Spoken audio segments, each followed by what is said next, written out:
Mga kapatid, napanood ko lang 'to 'no. Alaala ito nung vice presidential debate 2016 kung saan natalo si Bongbong na allegedly, alam ko nagprotesta sila rito eh. Yung abogado niya ron, yun yata yung abogado, yung nilagay niyang commissioner ng COMELEC. Hindi ako sure. But anyway, sabi niya rito, I cannot give what I do not have. When pertaining to the alleged pagnanakaw nung administrasyon ng tatay niya. And alam niyo, sa totoo lang, siguro dahil masyado pang mababaw yung pagtingin ko. Hanggang ngayon naman, hindi naman siya ganun kalalim. Kaya lang, naawa ako sa kanya. Kasi sometimes I have the habit of putting myself into someone's shoes. So, nung nilagay ko yung sarili ko sa sapatos niya, naisip ko, baka nga wala siyang alam. Kasi ako, wala naman ako alam sa pinagagawa ng tatay ko. Kunwari, I don't know kung may ginawa ba siyang masama. I do not know. So, kung bigla na lang may lalapit sa akin, maniningil sa akin, ay putang ina pa, anong bibigay ko sa'yo? I cannot give what I do not have. Di ba? Lugi naman, di ba? The sins of the father should not be the sins of the son. Yan yung lagi nating sinasabi nung tumatakbo siyang presidente noong 2022. To which, nag-agree ako, napaka-unfair naman doon sa bata. Ano naman siyang kinalaman?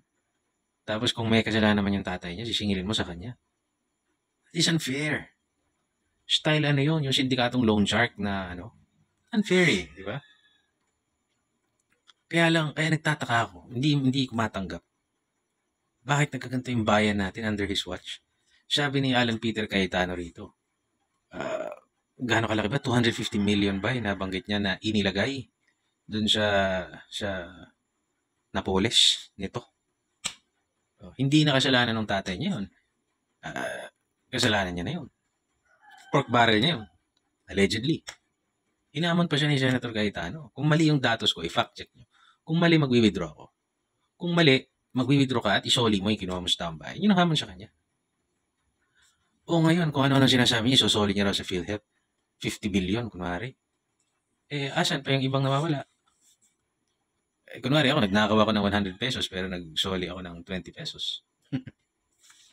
Hindi naman ito banking, kapatid. Hindi naman ito korporasyon. Pera ng taong bayan ito. Hindi ito banking na wherein maraming regulasyon ang pwedeng sagutin ng tamang accounting lang.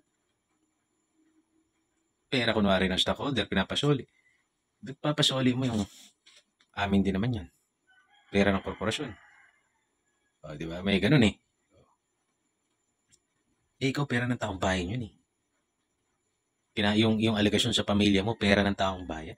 Hindi mo naman pag-aari ang Pinas. O baka may orientation kayo na pag-aari kayo ng Pilipinas. Parang ang tingin nyo ay isang korporasyon ng Pilipinas and you're one of the biggest investors. Ganun yata ang dating sa'yo, Brad. Mali. Kaya galit na galit ako dito kasi tangina, ang daming ginawa ng tatay mo hindi maayos. Tangina, pinatawad ka ng bayan, binigyan ka ng pagkakataon. And then, tungaw eh. Talagang kahit anong nakakasulasok eh. Nakakasura eh.